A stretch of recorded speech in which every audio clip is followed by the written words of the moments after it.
Now we wait for 4 red lights to come on. When they all go out, we're off and racing. We're off and racing. Here we go from the pole position. Colby Patterson doesn't get a great start. Josh Griffin on the outside, but Patterson has the racing line into the first chicane. Oh no, Max today in Kart 66, a mechanical flag. Kart's there, he is. Oh, it's a rear bumper coming off. Yeah. Now we saw Newstead, he took the race lead. He's just taken the race lead there again, side by side. Retaking it, Patterson slots back into place. Now, look at that. Omen follows suit as well. Line astern into the braking zone of the S's. The concertina effect will kick in. Down the inside goes Omen. Gets the job done almost.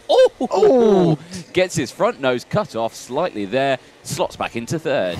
8 minutes plus that one additional lap into the braking zone. Slightly deep under braking goes Patterson. Newstead takes the lead now in towards Iredale's. More 3 wide into the braking zone. Slots into position down the inside. Look at that from Omen. Austin Omen, great positional driving, takes the lead. Inside here, Newstead down the inside, gets the job done as well. Oh, there goes the 33 of Joshua Griffin as well. Around the outside has been nerfed out slightly wide there, now dropping down a couple of positions. Newstead, he'll want to win, but I mean, Colby Patterson is not a championship threat. But of course, that's not going to factor into the mind of an 8-year-old. Have gap, we'll put Kart in it. Defensive goes Newstead, sweeps to the outside. Patterson follows. Cleary doesn't, he stays on that inside line. That suffered his exit slightly on the outside as they go through. Still line astern all the way through into the braking zone now of Iredale's. Look again, Cleary right to the outside. Oh, a big lunge down the inside there from Austin the 16 Oman, Austin Oman, yeah, but he slots back into position. Here comes Max Gilman, though. He's got the waft on the outside. He's got great position here. One opportunity left for Colby Patterson. Newstead has the defense of the inside line. Patterson can't get through. It's going to be 3 out of 3 for Austin.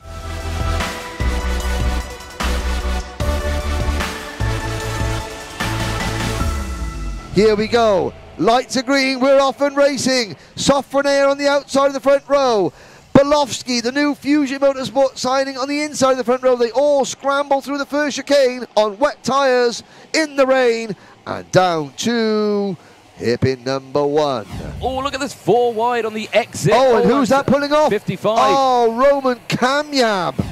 Werrell in 13th place. There's Lewis Werrell, head down. He is fighting for his championship life here at the moment. He's got to get up and try and minimise the points lost to Zach Drummond. And hey, with 11 minutes to go, changing conditions, if you can get ahead of Zach Drummond, then it's still potentially a championship is on the line. As Zach Drummond takes 2nd position. But no, Belofsky still has top spot. And here comes the number 6 of Lewis Werrell. Now this is what I mean. Now this is where Lewis, he's got his teammates in front of him. They're all his friends. They all like him. But he's got to get his nose up the inside and start making moves, pass after pass. Out defensive, Murtaugh back round the outside. Is going to take the long way around. That allows the 18 to go through. Riley Cranham. Good stuff there from Cranham. Looks over the shoulder, says, think. Don't send one down the inside, please. There we go. Line astern. Everyone, best behaviour, please. Oh, he's not going to listen, though, is he? No, I mean, Henry but I mean, as a driver, that's what you've got. That's what Cranham. That's what you have to do. You have to try and sort of get across the front and then close the door. Yeah. Kit Belofsky there. He did leave the door open. There he slams it closed there. That forces Drummond off the track. Wolf goes alongside Drummond now. Oh, here comes Noah Wolf and Drummond. Wolf's got the inside line. Oh, Noah, what a slide job going into turn number 1. Takes over P2. Great stuff. Oh, look at that. There goes Wolf down the inside of Belofsky. And Kit Belofsky was not shy about the move that he tried to get it back. Oh, they're 3 wide. They're 3. Oh, someone go and order some Just for Men hair dye with Dan Hazelwood at Fusion Motorsport. Out of McRae's, in towards Iredale's they go. Look, Wolf has got the normal line. He's taken the long way round. He get ready for the switchback as they go through. Belofsky runs wide. He's on the dirty stuff. He's now lost 1 position. Oh, he's gone back on. Wolf on the grass. He stayed there. Wheels bashing all the way down the straight. Belofsky holds on to 2nd. Wolf still there in 3rd. Zach Drummond, your championship leader. The first driver to win 4 in a row. Takes the win in IAME.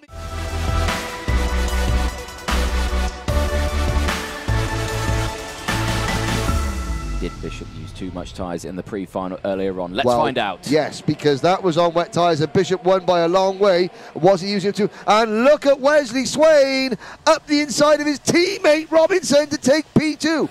Bishop leads out of the first hairpin, out of the first chicane, and down towards the first hairpin. That was Tommy Harfield in Kart 24 getting sideways and aquaplaning. Great kart control from these mini X30 drivers. Now, Wesley Swain, it was having a chat with his dad there. So you look at the, now you look, oh, wait there, there's Robinson at the inside of his teammate. I was going to say, if you have a close look at the number 8 kart, Wes Swain, he's pint-sized. Look, the pedal extensions on the number 8, look how far back his pedals are. That's how small and sort of diminutive he is. So he's battling against older and much bigger drivers. This lap, Leo Robinson, 59.83, the gap down to 1.2 seconds. Bishop is not going to have everything all his own way. Here's a look further back. There's Hobson and Swain. Hobson's got back in front of Swain as well. Swain fighting back there as well as they go through. They're having a fantastic swap. Tell you what, I think Bishop, you know, when we talk about was Macaulay Bishop using too much of his tyres in the pre-final, I think you may have been right, because he's just done his slowest lap so far, a 60 dead, and Robinson is there. Robinson at 59.66. This is lap 12. We've got 3.5 minutes to go, and there's Robinson, the crossover move. Bishop's going to get the run. Smart move, but now we saw Bishop. Bishop started using more curb than Robinson. That means that he needs to use the curb to get the car. Oh, he's run wide. Robinson's got the lead. Wheel to wheel. Bishop's got the inside line. Has he got the grip through the first hairpin? Bishop back in the lead. 3 minutes to go, Anthony. These two Titans are absolutely nose to tail all the way round. You can't look at that move there. What a move from Robinson. I think I've blown a gasket. Robinson learned from that. Oh, again, look at that switch over again. He expected that move to come back, but now he dives it back down the inside again. But again, look at that. Robinson positions that kart beautifully. Defending, but Bishop comes down the inside. Oh, he tried to do it, couldn't quite. Slots back in. This race is far from over. Less than 2 minutes plus that one lap. Again, Robinson defensive, sideways under braking. Oh my goodness me, you can't put anything between these two drivers. Absolutely superb from both drivers. And you look at those karts, there is not a, Robinson showed Bishop the outside line there. Excellent stuff from both of these drivers. You cannot fault either of them. A fantastic running, but this driver, number 2, Leo Robinson, across the line, wins Mini X30 Final here.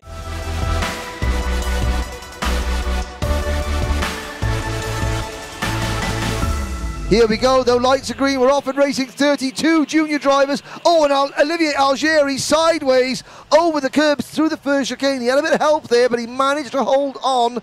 And again, oh no, that could be a big one. Watch out, boys and girls. Oh dear, that is a big one. And there's a driver upside down there.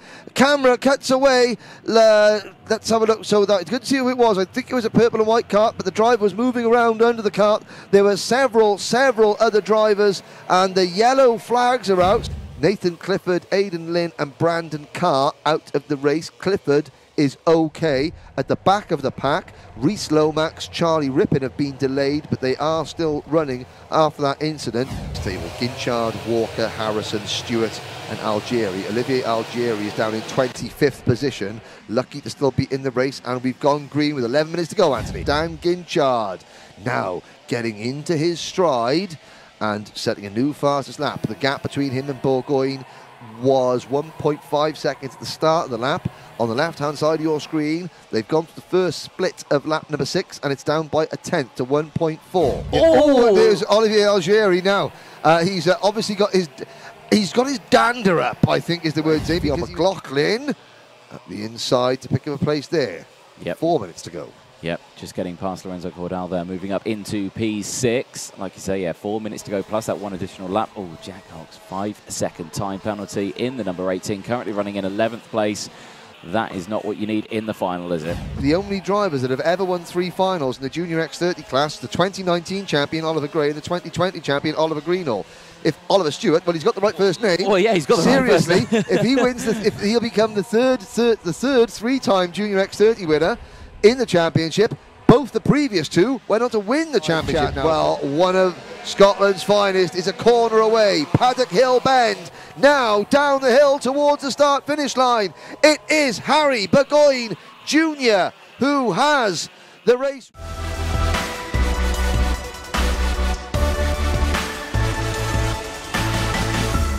Into the tram lines, lights are green, we're off and racing. It's a good start from Ravenscroft on the outside. Can Clayton Ravenscroft go around the outside of the front row? I think he has, you know. I think, no, he's gone wide and he's slipped back to 5th position. Oh, very dirty offline and the braking there. And it's the GB race, Harry Platten who's gone. And Fleming is right behind him saying, go, go, go, go. Fleming now to the inside, coming out of Iredale's. It's side by side for the race lead, coming down the back straight. They're 3 wide back in the pack. They're all through cleanly. It's Fleming who now leads. Platten's down to 4th. Caden McQueen, this is a great start from him, now up into P3. Great running so far. Has to keep this momentum all the way through. He keeps it indeed because he dives down the inside of Thomas Fleming, moves up into P2, immediately goes defensive. The threat of rain all around. Oh, it is raining. And it is raining. It is raining a lot. Look at them through the tiptoeing through the S's. Oh, there's one driver. That's one of the Dan Holland karts. That looked like Caleb Marshall running wide there. So, on slick tyres, how wet will it get? The rain has arrived. It doesn't matter. Oh, there's the number 26. That is Connor Clifford off it in the park. That is up at Iredale's. Lawrence is able to take a much tighter line and still get the power down without the back end, you know, stepping out and understeering. He's almost got off the lead. No. And McQueen followed him in. McQueen was copying Turner's lines, and when Turner outbraked himself, McQueen went in. Here comes Gus Lawrence. It's neck and neck for the race lead. 2.5 minutes to go, and Fleming is coming through in 4th. Lawrence for the race lead. Oh, I can't quite get it there. Again, that just shows you couldn't get the power down on that racing line. It was too slippery, but look at this. 3 karts for the lead. Wet track, slick tyres. Who's going to take it? Turner's line down. There's Fleming. Oh, and that's exactly what Lawrence is going to try and do to Thomas Turner. You know, McQueen taking a wide entrance. Fleming just getting in at the inside and parking it. And then McQueen is... there goes Fleming. Now, he's going to come back on. He's going to come back on in front. Yep, he's still in front. Well, let's find out because he pulls out of the slipstream alongside. He can't quite do the line. Oh, look at that. He's dancing with that throttle as he goes down the hill into the braking zone of St. John's. Again, he goes to that inside line. He switches to the outside here, but that has just opened up enough of an advantage, it looks like, for Thomas Turner. One more very long corner to go here, but look at Lawrence. He's got the momentum. He could have the run here to the line. Oh, Turner's going to take it from Lawrence and Platten.